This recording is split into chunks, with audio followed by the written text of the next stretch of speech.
We are up and live. I'm a few minutes early because I wanted to make sure that I got in on time because there's a lot to talk about. I know I was out sick. I'm still a little congested, but I do feel a lot better than I have the last few days. And I know there is a lot to get through because this administration seems to be speed running the awful for 2026.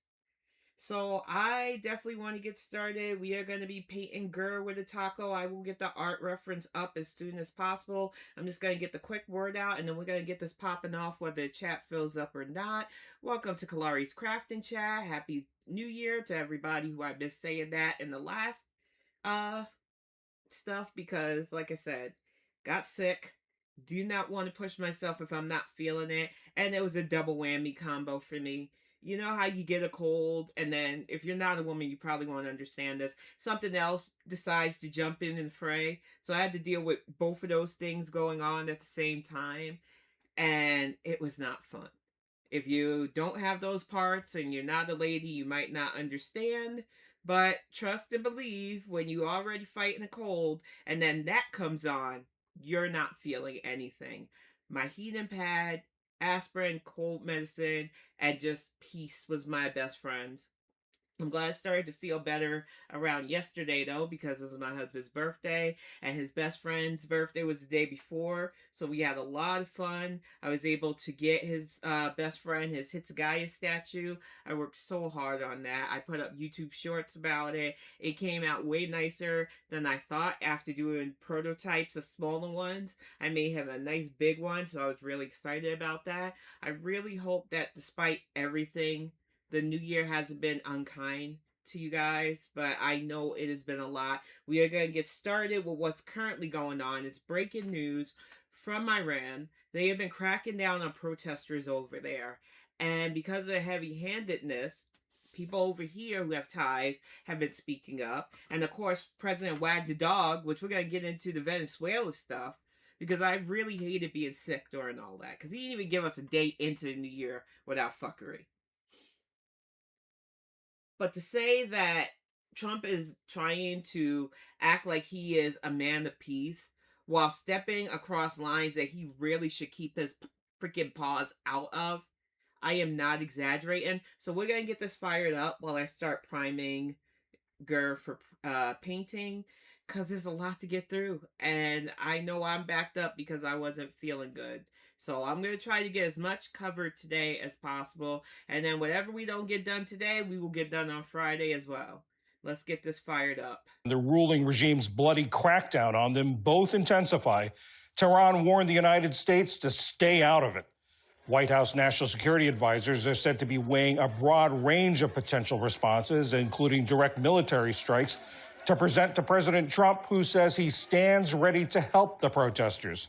Today, the hardline Speaker of Iran's parliament. This is from a man whose current ICE goons literally murdered an American citizen. And I'm definitely getting to that part today. Because the fact is, you can't act like you're going after alleged tyranny in other countries while demonstrating your own. Point blank, period. Said U.S. intervention could have dire consequences. And I have a message for the delusional American president. In order to avoid miscalculations, be aware that if you take action to attack Iran, both the occupied territories and all U.S. military centers, bases, and ships in the region will be considered legitimate targets by us. While numbers are hard to know with any certainty because Iran's internet and phone service are blocked, a human rights watchdog group told the Associated Press that more than 500 people have been killed and 10,000 detained. And this is scary. And our U.S. State Department has already issued a warning to any American citizens that are currently in Iran to get out. This is serious times. And along with everything else we are currently going through, thanks to this administration, and putting their noses in the stuff that maybe they should sit out with the current climate in their own territory, it's only going to get worse before it gets better. And I fear that we are moving towards one of the worst conflicts that could turn into a potential World War III, and it's ridiculous. Iran's top prosecutor said rioters would be dealt with without leniency, mercy, or appeasement. Hey, just a minute before you move on. I want to say thank you for watching and for supporting us. No problem, PBS. And that was the first video. And it's like I said, in even peaceful times under a stable administration, I would be wary of directly invoking conflict with a nation like Iran. They have strong fundamentalist leans. And while human rights violations is nothing to sniff at and something that we can't always stay quiet about, I do not think this current administration has the diplomacy or the capability to handle this with the grace and the diplomatic measures that will be necessary to de-escalate the situation. Do I want to see innocent Iranians detained and murdered? No, 500 lives were lost. This is serious stuff. But to say that our current president is not emotionally or geopolitically aware enough to do anything but make this matter worse is putting it lightly.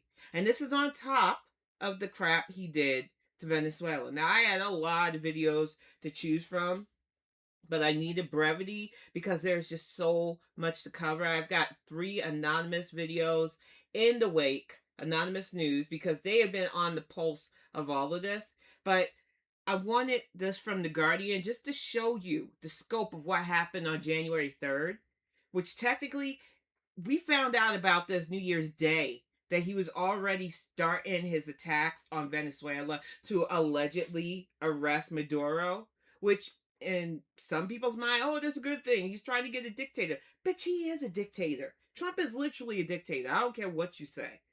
But what he did was not some humanitarian thing. He raided a sovereign nation because he wants their oil reserves and because he's a petty bitch that is jealous that their female president-elect got the Nobel Peace Prize, which he covets.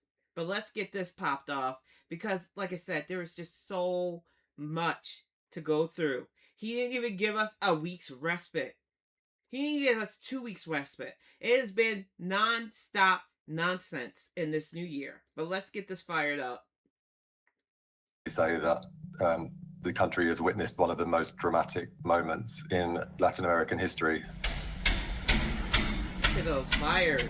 Venezuela's capital has come under attack overnight. We have seen pictures of huge explosions in Caracas. An aerial bombing campaign appears to have begun at around 2 a.m. this morning. And at some point, according to the Trump administration, Nicolas Maduro, the Venezuelan president, was captured and has been flown out of the country with the First Lady. What has happened today is on the more dramatic end of the spectrum of what we had imagined happening. I think many people over the last few weeks with the seizures of these oil tankers in the Caribbean Sea had started to think that Trump was perhaps cooling on the idea. He doesn't cool because he's got, trust me bro, Signal Gate guy, Hedgegurf, as I like to call him. The guy that thinks that the military shouldn't have fatties and other stupid do-bro nonsense. They want conflict because they think it makes them look strong. They want to start with other countries because they think that it'll make people forget about that unstable predator ring that the GOP is currently covering up for. It's no coincidence that with all the stuff still coming about, the Epstein files, that all of a sudden, this guy, in disguise of it being allegedly humanitarian, is attacking sovereign nations in South America because he thinks they're easy targets. And what this is doing is forcing different countries who may have ties to South American countries to weigh the odds of either directly having conflict with us or imposing sanctions. It is going to get messy before it gets better, and it's ridiculous. Of a military intervention, and the scale of these strikes on major military installations right at the heart of Caracas is something that I think few people were expecting, and I suspect not even Maduro's regime were expecting something of this ferocity. I have, in 25 years covering Latin America, have never seen anything like this. We've not seen anything like this, in fact, since 1989, when the US invaded Panama. Yep, I remember that. This is the culmination of a Noriega. 5-month pressure campaign by Donald Trump, which began in August when a $50 million bounty was put on Maduro's head for allegedly leading a narco-terrorist cartel, and then intensified over the following weeks and months with a major military build-up in the Caribbean Sea, series of deadly strikes on alleged narco boats in that region, and increasingly tough rhetoric from Washington. What's happening in Venezuela is a disgrace. And also You're from a Caracas. disgrace. No es una tensión, es una agresión en toda la línea. We don't know what Trump's next step is going to be. We do know, of course, that he is very against putting American boots on the ground in foreign countries. People in Venezuela, I think, are really on edge. Are they going to be plunged deeper into dictatorship? Is this the dawn of a new, more democratic day? I've just been speaking to a close friend of mine there who was on the verge of tears because they are just not sure what is going to happen over the coming hours, days, and weeks.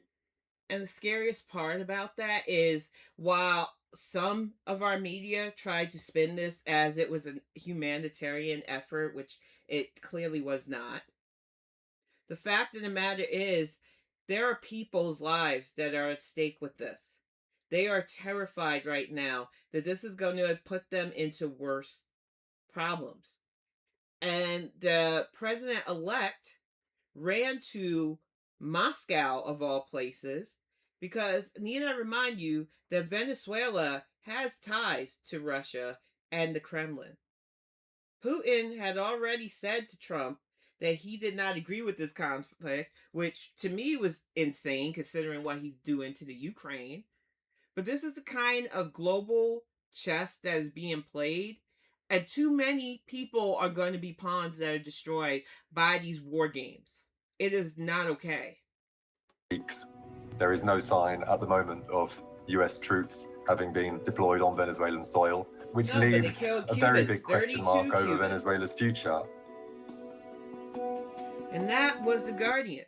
But what I could tell you was there were lives lost. 32 Cubans who I'm not even sure why they were serving. This has been a ridiculous conflict. It is ongoing. And now Trump is saying things like they need to take over the country and secure the oil thing. They're not even being secretive about the actual goal of this plot. And that is the scary thing, because if somebody had invaded America the way we did Venezuela, people would be up in arms. You can't do this to the U.S. So why is it okay for us under guise that we're helping Venezuela when all we're trying to do is help ourselves to their resources? Would this ever be okay? The last time we had a nation attack us so openly and brutally, besides September 11th, was Japan in World War II, which brought us in to World War II. We were a nation of, we're going to mind our own business. We're going to put America first, which he's tried to co-opt really awfully, by the way. And we stayed out of it until Pearl Harbor. My thing is, America does not benefit, most Americans will not benefit from this. And most Venezuelans who already had to deal with Maduro's unstable ass are now worried that worse is coming. And it's not the only country that they're trying to go after. But before I get to this, because I think this is important, you know I did a Survivor series because I knew things were going to get bad in 2024 right after the election. And I don't care what anybody says, if you are not putting away currency and converting it to a foreign currency just for a safety net in emergency, you're crazy. We started growing our own produce and stockpiling on stuff because there are recalls everywhere. There was just a tater tot recall that was put out over, I think there's like 13 states that have been affected. If you're buying things like Ore-Ida, Cisco Foods, tater tots, they have been recalled for potential, I believe, listeria and other germ and contamination. There have been plastic parts found in food. Here's a quick list that I pulled up that I saved here just to show the scope. Let me get Gur down for just a moment. But let me just bop that up. That'll be easier. Let's bop you up. There we go.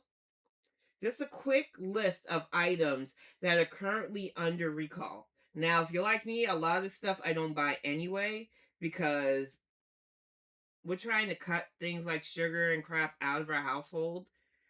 But this is going to affect a lot of people. This is not a joke. These recalls are serious. In January 2026, major food recalls involve various candies, cheeses due to listeria, ground beef for E. coli, and ready-to-eat meals for metal contamination. Impacted brands like Hershey's, M&M, Pringles, and others, with consumers urged to check for recall products from Gold Star Distribution, Ambrolia, and various meat processors for safety. Key reasons for recalls include potential salmonella, botulism, allergens like egg and milk, undeclared drugs, and pathogens like listeria and E. coli, which is already, good Lord, I spelled. Okay, give me just a moment, y'all. I don't need to be knocking over my paint water, but this happens. I gotta get this up. One moment. Okay. Well, we're balancing this because I don't want my paints to tip over again. Let's get some more water in here. That'll keep it from completely tipping over, thank goodness. But as I was saying, as I get this mopped up, the candies and snacks that were recalled in early January from Gold Star Distribution include Reese's, Hershey's, M&M's, Kit Kat, Snickers, Pringles, Takis, which I still don't understand people's fascination with Takis. I know I'm old and people are like, oh, shut up, old woman. Even my son doesn't like those things. So I know it's not just me. Maybe we just have the same taste buds. Due to contamination, you need to destroy these immediately. Don't take chances. Don't say, oh, well, I don't feel sick. These kind of issues can crop up days after the fact. So please be careful. Cheese. Ambrolia. Recall grated pecorino Romano. I don't really use a lot of Romano cheese. But I do know that they use that shit a lot on the Food Network. So it's due to listeria, which is no joke. When I worked customer service years ago, we constantly had the store recalling things like ice cream and dairy for listeria. It is especially dangerous for pregnant women to deal with.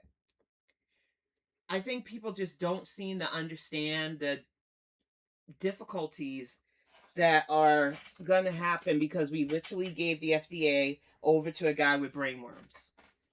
And even though we've had product recalls under several presidencies, I stand by saying we are going to have a lot worse under RFK Jr. Ground beef, nearly 3,000 pounds have been recalled for E. coli contamination and O26 contamination at that. E. coli is no joke. Once you get it, it is prone to not only fucking your insides up, you will have more than bubble guts. You will have severe cases of diarrhea, nausea. It could even turn into feverish symptoms. These are not things you want to play around with. Then we've got ready-to-eat meals. Kielbasa recalled for metal contamination, which is those processed meats.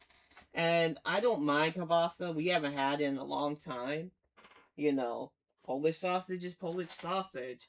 But apparently, currently, there are metal parts that could be in these foods because what do you call it? I want to use a proper term for it. The safety protocols. And a lot of these plants are now being followed willy-nilly. They don't have the incentive anymore to do the right thing by consumers because we are literally under a corrupt administration.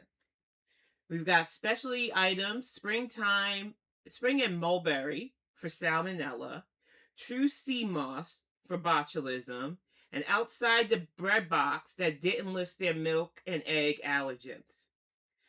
So the FDA has a whole list, and I would suggest you go there. And I normally don't like being one of those henny penny, sound the alarm, the sky is falling. But we are literally in times where trusting what you eat and what you buy at grocery stores is getting touch and go. And like I said, I'm not prone to conspiracy theories. I don't think this was just some coordinated effort by the dum-dums to make us sick via food, though I wouldn't put it past those that want to believe that. I think there's just such a lax in duty and following through on actual safety protocols because it doesn't seem important to them right now. This doesn't seem important until more than hundreds of Americans are hospitalized or worse behind these food recalls. And not everybody's fortunate to live out in farm country like some of us do, that can grow our own stuff, that have butchers and stuff still, and don't have to really go to the major chains if things keep getting worse. I think it's going to get bad, and I want you to stay informed. So please look up your recall list. A lot of it goes by state, but a lot of these are nationwide brands. And if you're like my family, you don't really buy candy and stuff, you still got to worry about the cheeses you bring in your house, the meats you bring in your house, and even processed vegetables now. Because these plants are not following rules and regulations. They don't currently have to. They're not being enforced by an administration that gives a crap about our safety and welfare or any of that stuff. So it's like I said, we have to be the ones that are vigilant. So let's pop this down and keep it rolling because like I said, there is a lot. I mean, a lot to get through with this. And it is insane to me that it's this on top of the conflicts, on top of what happened in Minnesota, which is literally a big deal.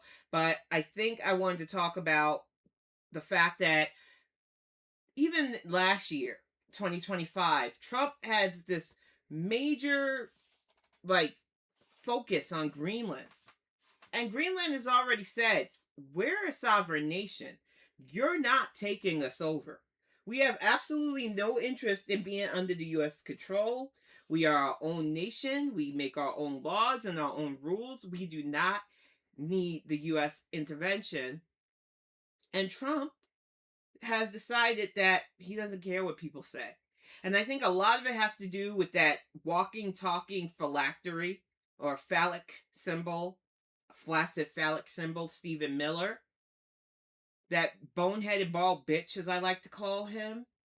He is pushing, along with his ditzy ass wife, who you know married you for money, because it definitely ain't for looks, honey. And for some reason, she put an American flag over the country of Greenland, thinking she was being cutesy. Unfortunately for them, their little stunts are not impressive the GOP, who are already hemorrhaging from the Epstein files, from these attacks, from the fact that they helped elect a man-child who does not know how to president. Just putting it that way. The man does not know how to president. So, point blank, we are dealing with a split party who can't control the narrative. These idiots on the inside who want these conflicts because they think it's cool. And a president that is too stupid to rein it all in and actually be presidential. And I am glad that I have Anonymous here while I get my stuff reorganized and keep painting Gurr. And I'm grateful for these videos because I really don't want to lose my voice now that I finally got it back. But we are going to get this one fired up with Anonymous. Anonymous exposes Trump's Greenland obsession and could militarize the Arctic and break NATO, which is a lot. Let's get this fired up. No faces, no flags, no permission slips. We exist where power assumes silence, where intimidation is mistaken for leadership, and where empires convince themselves that force equals legitimacy. What you are about to hear is not speculation, not exaggeration, and not theater. It is the continuation of a dangerous pattern, one that has already torn through borders, shredded treaties, and erased lives. It is the story of how Donald Trump's obsession with Greenland threatens to militarize the Arctic, fracture NATO, trample indigenous sovereignty, and drag the world closer to permanent instability. This moment did not begin with Greenland. It began with Venezuela.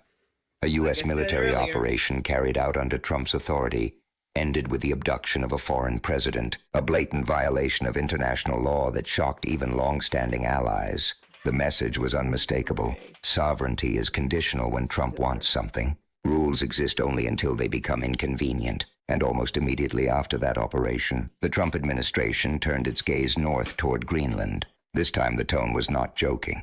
The laughter was gone. The threat was explicit. The White House confirmed it. Trump's press secretary stated plainly that the administration was exploring a range of options to pursue control over Greenland and made sure to underline that military force is always available to the commander-in-chief, not... Which, correct me if I'm wrong, we don't have any conflict with Greenland. Greenland is a peaceful, prosperous nation. This nonsense has been ongoing since Trump got elected. For some reason, he has a bee in his bonnet about annexing Greenland against their will. And I need people to understand that just like with the Soviets in the Ukraine, this is not going to go over well. Greenland did not ask for this. They are not in any situation where they need U.S. intervention. And this is beyond ridiculous. But it feels like it's par for the course for those of us who don't understand why I hate saying it, but our president is currently causing such unnecessary conflicts. It's ridiculous. Ruled out, not unthinkable, available. Then came the transactional language, buying Greenland, as if an entire people and their homeland could be reduced to a line item on a billionaire's spreadsheet. And then came the confession. A senior White House advisor went on national television and said the quiet part out loud. The United States should have Greenland. There is no need to discuss military operations because nobody would dare fight the U.S. over it. Should have Greenland as part of... There he goes, the bald, stupid bitch, Stephen Miller, who really thinks that this is a show of power. Bothering a sovereign nation that we had no conflict with and that nobody will challenge us on this? Fuck around and find out, Baldy. The United States. There's no need to even think or talk about this in the context that you're asking of a military operation. Nope. Do you see this man's face listening to Stephen Miller?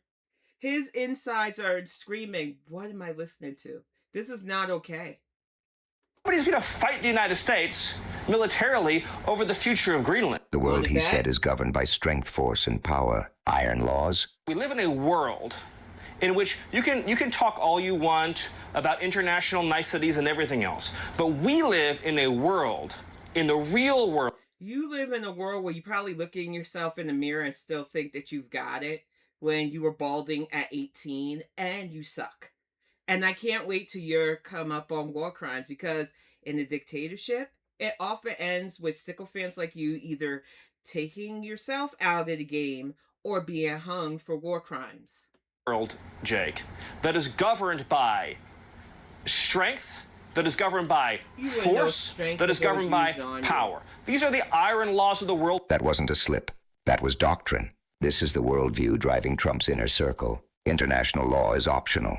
Alliances are conditional. Smaller nations exist only until a stronger one decides otherwise. Greenland is not a partner. It is a prize. Denmark is not an ally. It is an obstacle. Denmark understood immediately what was being implied. The response from Copenhagen was clear and chilling. If the United States attacks another NATO country militarily, everything stops. NATO stops. The security framework that has existed since the end of World War II collapses. Firstly, I believe that the American president should be taken seriously when he says that he wants Greenland. But I also want to make it clear that if the United States chooses to attack another NATO country militarily, then everything stops. That is, including our NATO, and thus the security that has been provided since the end of the Second World War. That is not hyperbole. That is the reality Trump is gambling with. And I need you to be reminded again that this is chess. So all of this plays into those who wanted to see the destruction of the U.S. in the first place.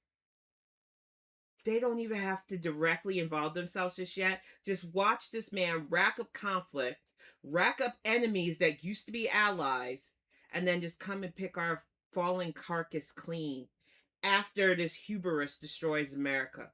This is why we have to take stuff like this seriously. It is not a joke. And yet the administration continues to insist this is about national security. That claim collapses under even minimal scrutiny. Yep. There is no military threat to the United States coming from Greenland. None. Greenland is not preparing to host hostile missile systems. It is not forming secret alliances. Claims about Russian and Chinese ships lurking near Greenland's coast are false. Those vessels operate thousands of miles away in entirely different regions of the Arctic. Geography is being deliberately distorted to manufacture fear. The truth is far more revealing. The United States already controls Greenland's strategic military role. A long-standing agreement grants the U.S. control over a major military base in the far north of the island. Missile detection, space surveillance, strategic advantage. Trump already has what he claims to need, so why escalate? Because this was never about defense. This is about empire. When Trump talks about Greenland, he collapses the entire island into the footprint of a single military base, as if land people and sovereignty exist only to justify American control. He insists the base cannot be safe unless the United States owns the land beneath it. That logic is colonial to its core. And the deeper you look... And he did the same thing to South Korea, to the South Korean president's face. Because the man has no shame, no morals, and no brain cells. And like I said, these unnecessary conflicts with countries that we were allies with, because I'm saying were now, because they keep ramping this language up as if they're going to really try to forcefully annex Greenland, and it's going to get bad. And it's so unnecessary. But here we are, because some of you thought, well, how bad could it be? 2025 wasn't enough, and now we are literally only a little over 2 weeks into 2026, and he is showing you constantly how unstable, chaotic, and unpresidential he is. The clearer the motive becomes. Greenland holds vast deposits of critical minerals essential to modern technology, weapon systems, and corporate profit. As climate change melts the ice, those resources become easier to extract. Powerful tech interests and billionaires have made no secret of their desire to exploit them. There is even talk of creating a so-called libertarian freedom city on Greenlandic land, a deregulated corporate enclave carved out of an indigenous homeland. This is not theory. This is planning, and it is happening while Trump is drowning in crisis at home. As new Epstein files surface, revealing deeper ties than previously admitted, and millions of documents remain unreleased, public trust continues to erode. At the same time, Americans are suffocating under inflation. Housing costs are crushing families. Infrastructure is crumbling, and healthcare systems are stretched to the breaking point. Poll after poll shows Americans do not want a new war in Venezuela. They do not want Greenland seized. They want relief. They want stability. Trump offers none of that. So he manufactures crises abroad. Foreign aggression becomes distraction. Military spectacle becomes cover. Greenland becomes the next object meant to pull attention away from a presidency buckling under its own failure. It's literally called Wagging the Dog. There was a movie made about it. It is when a failing president uses conflict and war to keep themselves in power. And it's dangerous. It's deadly, and it's going to cost us more than we should be willing to give to this nonsense. But this time, the consequences extend far beyond American politics. Trump's threat against Greenland strikes at the heart of NATO itself. European leaders are already reeling from sudden U.S. reversals that left them scrambling. Trust is fraying. Alliances feel transactional. Some European voices are finally stating what once seemed unthinkable if Trump moves on Greenland. Europe may have to defend itself even from the United States and reconsider America's presence on European soil. Others remain silent, hesitant, appeasing Trump rather than defending international law. And through all of this, the people most affected are pushed to the margins of the conversation. The Greenlandic Inuit. Greenland is not empty land. It is not a strategic buffer. It is home to indigenous communities whose lives have already been shaped by centuries of colonization. Exactly. Just like this country. Language suppressed. Children sent away. Culture fractured. Trauma passed from generation to generation. This is not history. It is lived reality. Greenland's people and leaders have been unequivocal. Greenland is not for sale. The island seeks independence, not a transfer from Danish oversight to American domination. They are open to dialogue. They have worked with the United States for decades, but they demand what any people deserve: consent, respect, and self-determination. Trump offers none of that. Instead, he threatens to override them entirely. For indigenous Greenlanders, this rhetoric is hauntingly familiar. It echoes every empire that declared itself superior and took land because it could. The idea that indigenous peoples can be taken over for strategic convenience is colonial violence in its purest form. And all of this unfolds as the Arctic itself collapses. The Arctic is warming faster than any region on Earth. Greenland's ice sheet is melting at a pace scientists once believed impossible. As ice disappears, darker land and ocean absorb more heat, accelerating warming in a deadly feedback loop. If Greenland's ice sheet fully melts, global sea levels could rise by up to 24 feet. Coastal cities... And do you think these new neo-colonizers care about that? Because they are only worried about getting their profits, which is my acronym for the GOP. They are willing to plunge our Earth into really bad environmental things for resources so that they can build the AI and tech that is just going to replace jobs and plunge us into a global depression. Not just a Great Depression, but a global depression. But do go on. Champion this terrorism. Champion colonization like some idiot senator got on a news thing and said, colonization isn't that bad. Yeah, for the people that's constantly brutalizing other countries, it's perfect for y'all. It isn't for the indigenous and native people who live on those countries and continents. These would be submerged. Entire regions would be displaced. Economies would collapse. The danger does not stop there. Fresh meltwater is already slowing major ocean currents that regulate global climate. If those currents collapse, Europe could face extreme cold while tropical regions overheat further. Crop systems would fail. Migration pressures would explode. Indigenous communities are watching their world vanish. Traditional hunting routes disappear. Food security erodes. Cultural practices tied to ice and seasons become impossible. This is not abstract science. This is daily life. And Trump's response is not cooperation, not climate leadership, not partnership with indigenous knowledge holders who have lived in the Arctic for millennia. His response is militarization. As melting ice opens new Arctic shipping lanes, Trump sees opportunity not for shared governance or international cooperation, but for domination. Control the routes, control the trade, outmaneuver rivals through force, turn the Arctic into another armed corridor. This is how wars begin.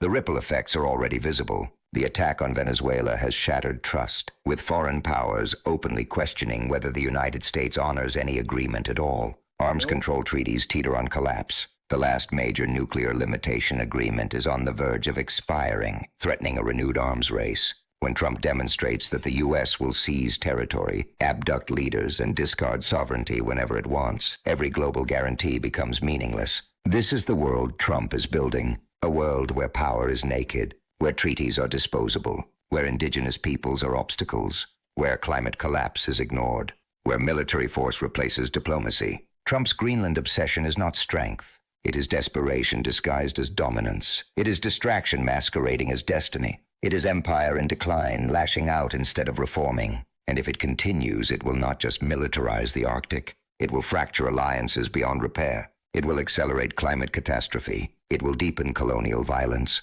And it will push the world toward permanent instability. We are anonymous. We see the pattern because we have seen it before. We recognize empire in decay. We recognize fear dressed up as power. And we refuse to be silent while land lives and futures are treated as spoils.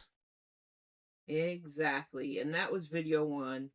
And to add to this, because once again, the fact is, Khrushchev said, and that was a former Russian prime minister, that it wouldn't be a bullet that destroyed America.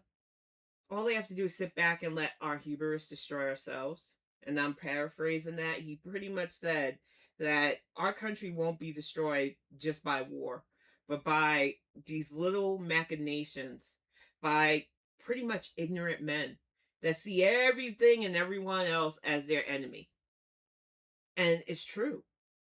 And then when you add the fact that we are attacking sovereign nations to openly plunder them for stuff, and openly do things that will contaminate our environment, thus plunging us into a destroyed planet because they got some other trillionaire asshole saying, oh, it doesn't matter, we're going to send everybody to Mars. No, they're not. His fucking rockets explode. We are in such deep, unstable times, and he's not just messing up here. abroad. He is definitely causing a bunch of domestic terrorism. Now, this is a very sensitive topic. I can't believe that we are living in such times where stuff like this is going on U.S. soil. But this is not the nation that we grew up with. This is not the nation we should be. But this is the nation we currently are. And how you stand on this is how we are going to be treated as citizens. So anybody still trying to parrot that, oh, she was a terrorist, oh, the ICE agent who is trained, hopefully, even though they are covered hoodlums as far as I'm concerned, to de-escalate such situations, did not. The body camera footage is out there. But Ms. Good died. And U.S. citizens, people in general, should not have to worry about dying at ICE agents' hands. But it is happening way too much. So let's get this fired off, because I'm already heated from this. No faces, no flags, no permission slips. We exist where power assumes silence, where authority mistakes fear for consent, and where violence is hidden behind press releases and uniforms. And right now the truth is tearing through Minnesota. All hell has broken loose in South Minneapolis after agents operating under the authority of Donald Trump shot and killed a United States citizen in cold blood. This is not a rumor. This is not partisan spin. A 37-year-old American woman was gunned down at East 34th Street and Portland Avenue during a massive ICE operation that never should have been launched.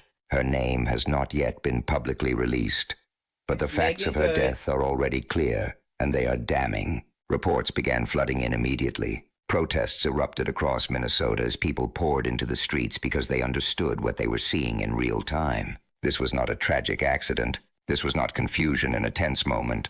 This was the predictable outcome of unleashing militarized federal agents into residential neighborhoods under a regime that treats force as policy and accountability as optional. What led to this moment matters. In the days before the shooting, the Trump administration openly announced a sweeping ICE deployment into Minneapolis and surrounding areas. Roughly 2,000 agents were sent in. This was not covert. This was not reactive. It was advertised. Videos were posted. Statements were made. The message was intimidation.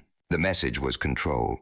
Communities were told explicitly that ICE was coming. Protests were already underway in South Minneapolis against these raids when the woman's vehicle encountered the operation. Witnesses say her car was stopped in a way that temporarily blocked ICE vehicles attempting to move deeper into the neighborhood. Agents shouted at her to move. They ordered her to get out of the way. She complied. She began driving away. That is when the shooting happened. As the car moved away, ICE agents ran alongside it. Photos from the scene show agents positioned at the side of the vehicle, weapons raised firing directly through the open driver's window. The woman was shot in the face multiple times, 3 to 4 shots according to early reports, while she was driving away from them. She was unarmed. She was attempting to comply. She was a U.S. citizen on a public street. People nearby reacted in horror. You can hear it in the video. Shock, screams, profanity. Someone shouting, "You did a murder for what?" Trying to do their job, and this person was in the way. That's not how this went down. You're hearing how this went down. I'm going to skip ahead a little bit because this is a lot to take in. And just like George Floyd's death, this is traumatizing. You should not, as a U.S. citizen, have to worry that because you are in the way of ICE terrorists, that it's going to cost you your life. And like I said, the body cam footage is out. Anybody still trying to classify this as something it isn't? There was no terrorist threats. The woman was trying to comply with what they asked of her, and she still was murdered. Point blank. It'd kill one of their own. We are also hearing a detail that should haunt every person who hears it. A potential physician was on scene and attempted to help. Yep. Federal agents blocked medical aid. They physically prevented assistance while the woman lay dying in her car. This was not just a shooting. This was a denial of life-saving care. Exactly, which violates a lot of Good Samaritan laws. But it's like I was telling Greg last night when we were talking about this, because we discussed all of this stuff because we can't believe this is going on in our country. We were at a graduation a few years back for a cousin of mine, and somebody had a medical emergency in the stadium where we were. We were 2 rows above them, and my godmother is a certified nurse. It was nothing for her to jump into action to help that person in need. Most medical professionals are trained, whether they work in the ER, whether they have their own private practice, to see somebody in distress and render aid. The fact that they stopped this doctor from doing their calling is criminal. This was cruelty layered on top of violence. Video footage circulated almost immediately. While the camera angle does not show the inside of the vehicle, it clearly shows the sequence of events. The car is moving away. Agents advance. Shots are fired. There is no charge toward officers. Shot in the back as well. And that reminds me of another story that happened in the Midwest. This young black mother who is accused, not convicted, accused of stealing from a grocery store. She was already about 7-8 months pregnant. She got in her car. She drove away. She wasn't driving towards the cops. She drove away. They shot her car up. She died from a bunch of bullets in her back. Her child had no chance of surviving. So I'm not acting shocked that this is happening to U.S. citizens under this. I am just shocked that instead of police, it is these armed ICE agents, which I know a lot of people say, well, they're federal agents. Some of them are just jabronis that were deputized, in quotations, by this farce administration, and they should have no legal rights to doing what they're doing to citizens and those who are trying to become citizens in our country. There is no imminent threat. The visual evidence directly contradicts what federal agencies would later claim. Within hours, the Trump administration and its agencies began spinning a different story. The Department of Homeland Security and ICE claimed the woman committed an act of domestic terrorism. They claimed she attempted to ram officers with her vehicle. They claimed agents were stuck in snow and under attack. They claimed lethal force was necessary to protect lives. Those claims collapsed the moment you watch the video. The car is not accelerating toward agents. It is moving away. The agents are not retreating. They are advancing. This is not self-defense. This is an execution disguised as enforcement. As Christine Pelosi noted publicly, ICE agents shot a U.S. citizen within seconds of yelling at her to move. The photographic evidence confirms it. The driver backed away to comply. Even if she had hesitated, even if she had frozen in fear, even if she had failed to move quickly enough, that still would not justify firing multiple rounds into her face. That is not law enforcement in a democracy. That is the behavior of an occupying force. Minneapolis Mayor Jacob Frey did not sugarcoat what happened. His message to ICE was blunt. Get the hell out of Minneapolis. So, they are already trying to spin this as an action of self-defense. Which is a lie. Having seen the video of myself, I want to tell everybody directly, that is bullshit. This was an agent recklessly using power that resulted in somebody dying, getting killed. He stated plainly that this was a reckless use of power that resulted in someone being killed. He also warned that federal authorities were already attempting to spin the killing into something it was not. And that spin came fast. Kristi Noem Trump's Secretary of Homeland Security, the dog killer, went on camera and declared the shooting an act of domestic terrorism against ICE. She claimed agents were stuck in adverse weather. She claimed the woman attacked them and attempted to run them over. She claimed an officer fired defensively. She used the death of a U.S. citizen as justification for further crackdowns, further deployments, further militarization. Questions there. You asked about a shooting that we just had in Minneapolis, Minnesota. It was an act of domestic terrorism? No, what happened, it was our ICE officers. She was backing away. Her car was in the way. So now a parking violation, at worst, is an act of domestic terrorism. You're telling me that being yelled at to move your car and then complying means you get 5 bullets in your face.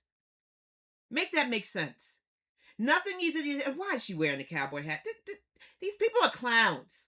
And they should not be in charge of anything. Clowns. For real. We're out in enforcement action. They got stuck in the snow because of the adverse weather that is in Minneapolis. They were The video shows that there was no stuck vehicles.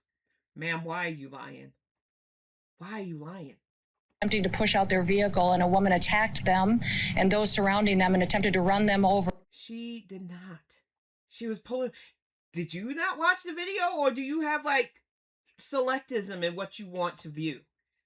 Because anybody viewing that video seeing that she was not pulling towards any of those ICE agents. Seriously. And rammed them with her vehicle. An officer of ours acted quickly and defensively shot to protect himself and the people around him. Right. And my understanding is that she was hit and is deceased. We're continuing to gather more information, but this goes to show the assaults that our ICE officers. I hope the spirit of the dog that you unalived haunts you every night, Christino. I hope you go to sleep and you dream of that poor puppy that you took out for no good reason, you nasty, nasty, vile person. And like I said, dictatorships have their highs, but when they get their lows, people like you are going to be sentenced for every domestic crime you commit against U.S. citizens. And that is the only thing keeping me going. Officers and our law enforcement are under every single day. These vehicle rammings are... These ICE agents are not law enforcement, just to remind you. They are federal attack squad that are attacking innocent civilians and people who came here to immigrate. Our domestic acts of terrorism. We're working with the Department of Justice to prosecute them as don't such. Make it true. We will continue to protect our ICE officers and in cooperation with other law enforcement agencies as well. She then had the audacity to say that anyone who is a citizen of this country or here legally has nothing to fear from ICE. Apparently that's not true, because Megan Good was a citizen here. She was as white as the whitest bread, too. So you can't make this make sense at all.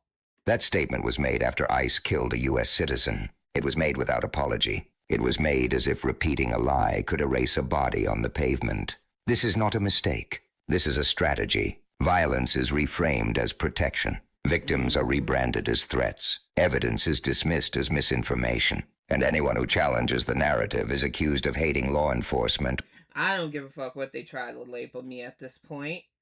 All I know is that these same assholes had nothing but praise for Ashley Babbitt, who is a military-trained woman who stormed our Capitol on January 6th.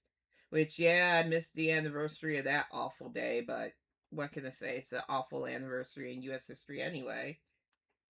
They want to give her a place in Arlington for literally being a traitor to our nation. But a simple woman like Miss Good, who is trying to pull away from conflict, lost her lives. And you're twisting her life, her existence into domestic terrorism when this fucking Cheeto asshole is the one committing domestic terrorism against U.S. citizens. You can't make this nonsense make sense. Or supporting terrorism. Mayor Frey warned that ICE is not here to make Minneapolis safer. He said their presence creates chaos and distrust. He said they rip families apart. He said they sow fear in communities. And now he said they have crossed a line by killing someone in the street. We've dreaded this moment since the early stages of this ICE presence in Minneapolis. Not only is this a concern that we've had internally, we've been talking about it. They are not here to cause safety in this city. What they are doing is not to provide safety in America. Nope. What they are doing is causing chaos and distrust. They're ripping families apart. They're sowing chaos on our streets. And in this case, quite literally killing people. Yep. So they are already trying to spin this as an action of self-defense. His words echoed what protesters were already shouting as the city erupted. As demonstrations grew, federal agents escalated again. Additional ICE and Border Patrol personnel moved in to control crowds. Footage captured by journalist Benjamin Ryan shows agents firing so-called non-lethal rounds at protesters.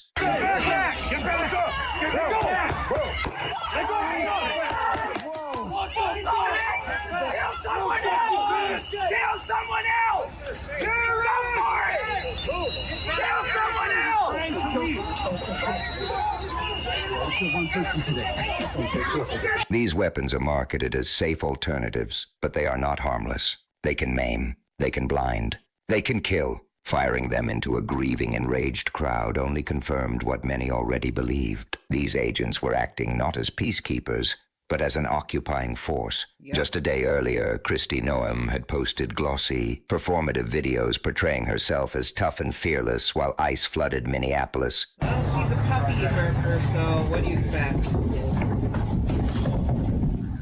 Okay.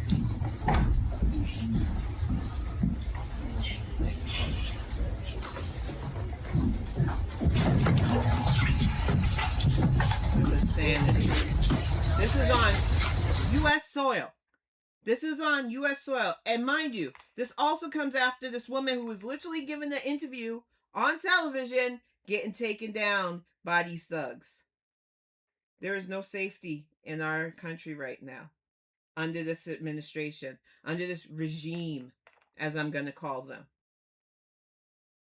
They are willing to round up and take the lives of innocent American citizens for their goal. We are nothing but disposable pawns now. And all of this was preventable. All of this could have been stopped by using your voice and your vote.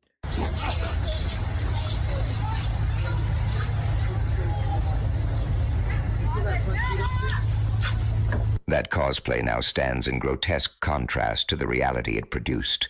Real guns, real bullets, a real American woman dead. State-aligned media initially echoed the federal line, emphasizing claims of self-defense and terrorism. But the narrative control failed. Video spread faster than press releases. Photos contradicted official statements. Eyewitnesses posted what they saw. The public watched the evidence with their own eyes. One chilling clip shows the ICE agent believed to have fired the fatal shots fleeing the scene roughly 90 seconds after the shooting.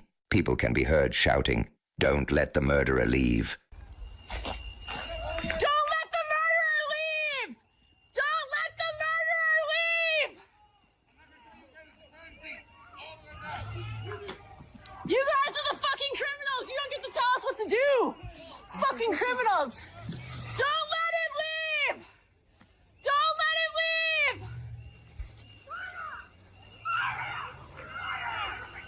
Pussy motherfuckers, man! No! Get the fuck out of our neighborhood! Another video appears to show a masked agent walking away from the crashed vehicle as the crowd chants, "Shame." Shame! Shame! Shame! Shame! Shame! Shame!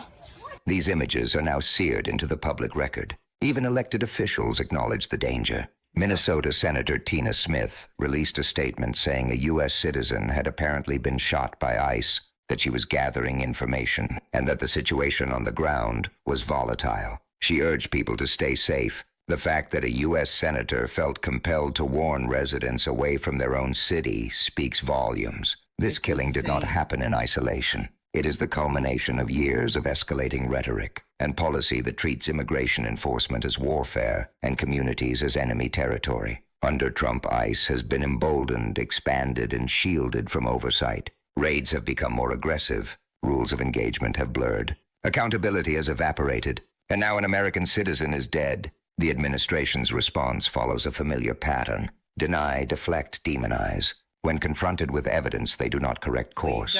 They double down. They invoke terrorism to silence criticism. They demand obedience instead of answers. People understand what this means. They understand that citizenship did not protect this woman. No. Compliance did not protect her. Innocence did not protect her. And that realization is why the protests are spreading and the anger is not fading. If this can happen to her in Minneapolis, it can happen anywhere. We are anonymous and we say this clearly. This is what authoritarianism looks like in practice. It does not always arrive with a declaration. Sometimes it arrives with a convoy of federal vehicles. Sometimes it arrives with a shouted order. Sometimes it arrives as a bullet through a car window. More information will emerge. Investigations will be promised. Language will be softened. But none of that changes the core truth. A United States citizen was killed by ICE during a Trump-ordered operation, and the government is lying to justify it. Follow us. Exactly. And if you don't think stuff like this is serious, if you don't think that it could happen to you, You're either delusional or you're just willfully ignorant. Because need I remind you, Miss Good was a U.S. citizen. I have to stop saying is because I gotta speak it past tense because she lost her life. And it shouldn't be like this at all. And this is why I'm not joking. Midterms are coming up. The only way we are going to take back control of at least 2 branches of our government that could be a stopgap to this administration's nonsense is to vote like our lives depend on it and to vote for harm reduction. So please do your part. But let's get this last video fired up. I thought I was going to go way more over, but I don't think I will even with this. We'll probably wrap this up around 4:30, thank goodness. But I need to drive home how dangerous ignoring this and why I am with the federal prosecutors who are not going to let this slide. There's no flags, no permission slips. We exist where power expects silence, and today we are watching a system crack under the weight of its own lies. What happened after the ICE shooting in Minneapolis is not just another legal maneuver. It is a moment where arrogance, corruption, and political interference collided with the rule of law, and for once, that collision may not end the way Donald Trump expects. In the immediate aftermath of the shooting, the public learned something deeply alarming. Federal prosecutors announced they would not work with Minnesota state prosecutors. No cooperation, no shared evidence, no joint investigation. So, while the feds under the corrupt Trump are not going to do their job, the state of Minnesota and the city of Minneapolis are going to launch their own investigation. And who knows, we may have to go to global allies for humanitarian relief from our own freaking president. It's insanity.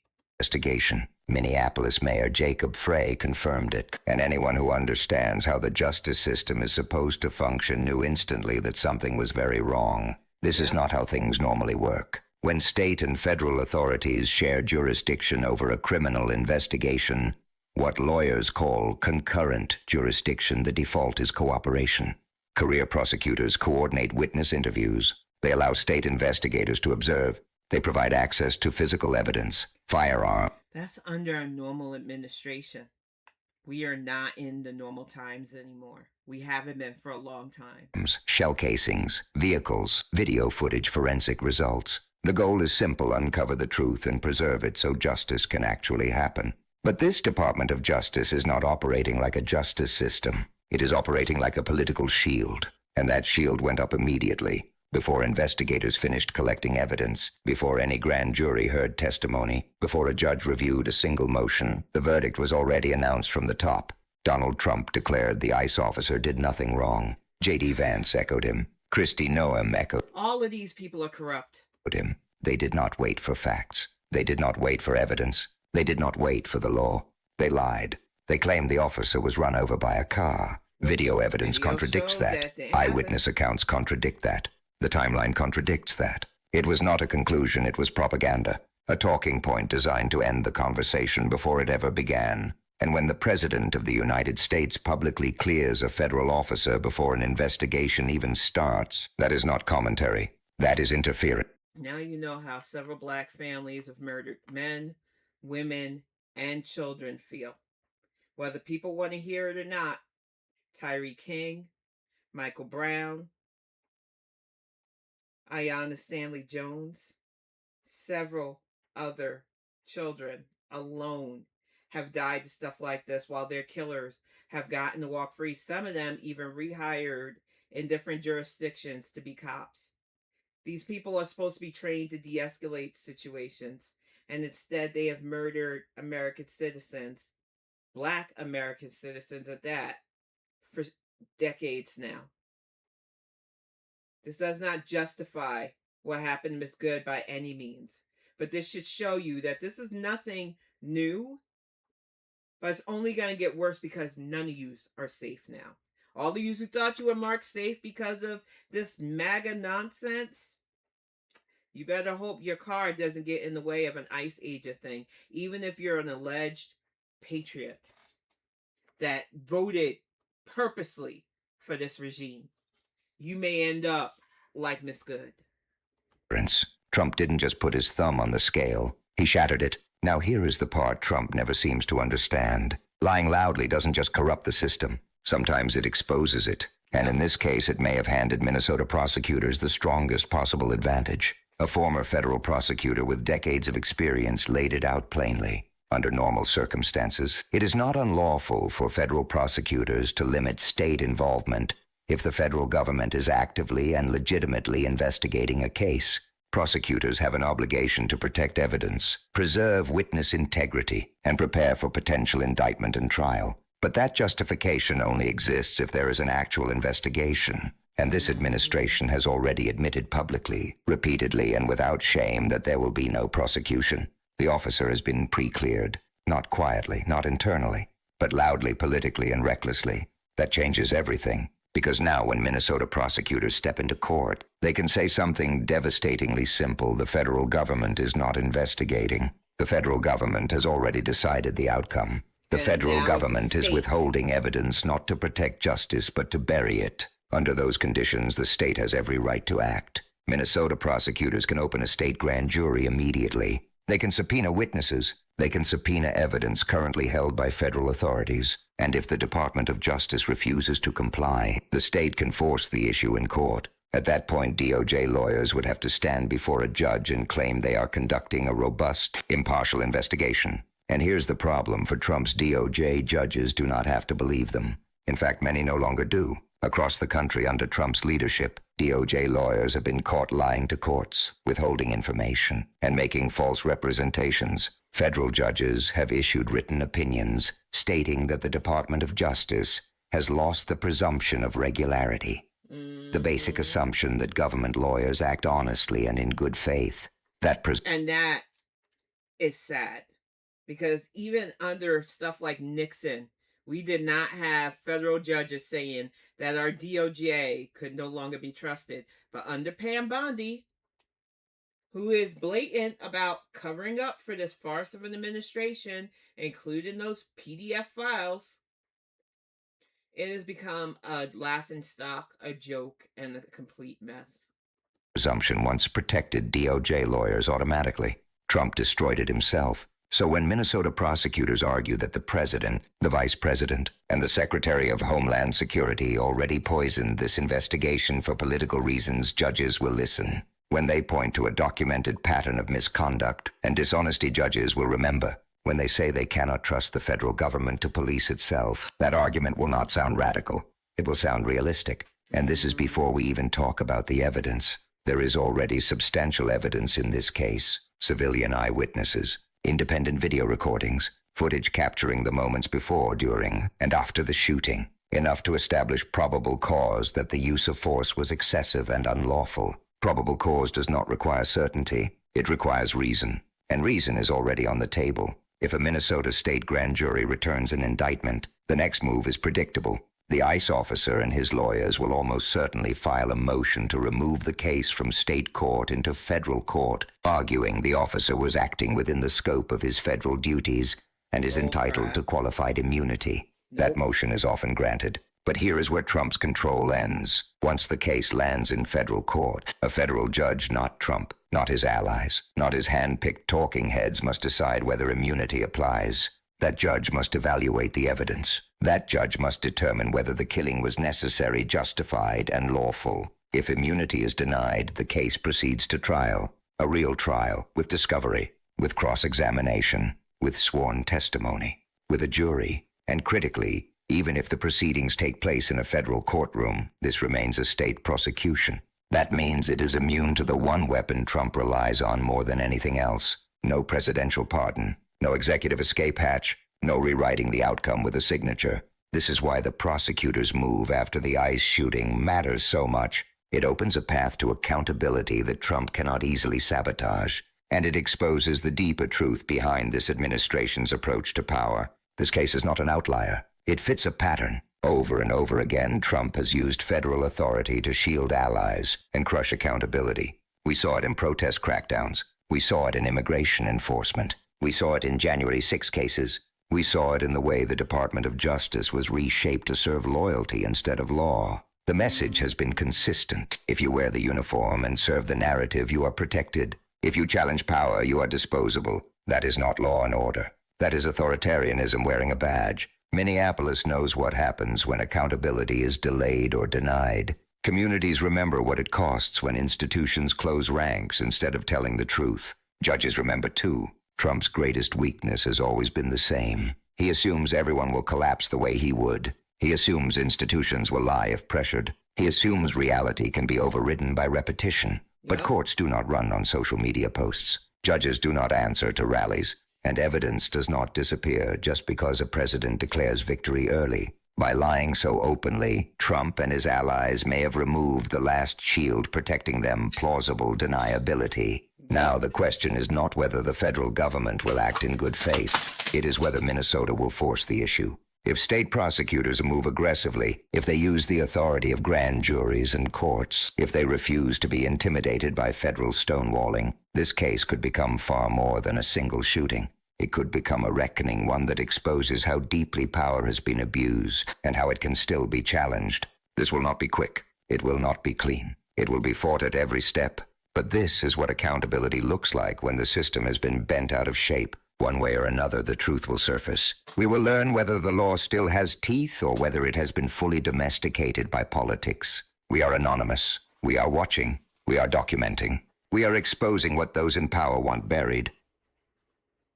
And that was Anonymous, and I was so glad that I got through these 3 videos.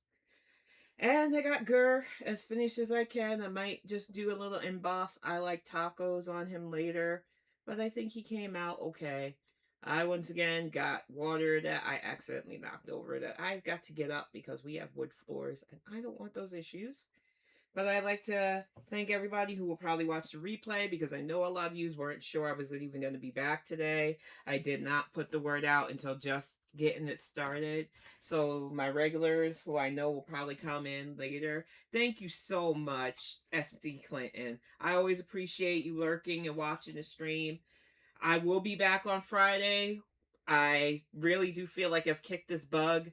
There is just so much to talk about, and I could have dedicated a whole hour alone to what happened in Minneapolis, but I am sure more is going to come out. And with this conflict with Iran as well, we are really in dangerous times. So I am imploring you, pay attention. Don't let repeated lies become your mantra. Remember, us as American citizens, our rights to exist need to be defended more than anything else. Whether you like a person, whether you think you're the most open, friendly person in our country. If you are okay with ICE agents gunning down your citizens just for moving their car away, which they were instructed to, you cannot complain when this shit comes your way, because it will come your way. This is how fascism operates. This is how a dictatorship operates. And we are our own best fight against this. Now, as the midterms start to ramp up, as people start throwing their names into the hats, this is going to be a sounding board for people running against this tyranny and trying to get our House of Congress back. Because right now, that is the only thing we can currently do to stop this administration from having total control over everything. But until then, I will keep bringing up what's going on, keep bringing up other issues that are going on in our country, and hopefully we can work together to stop this. But I'm going to wrap this up, get this stuff cleaned up, get Gurr put up to dry. Thank you all so much for watching. SD Clinton, thank you so much for showing up, and I will see you all on Friday afternoon.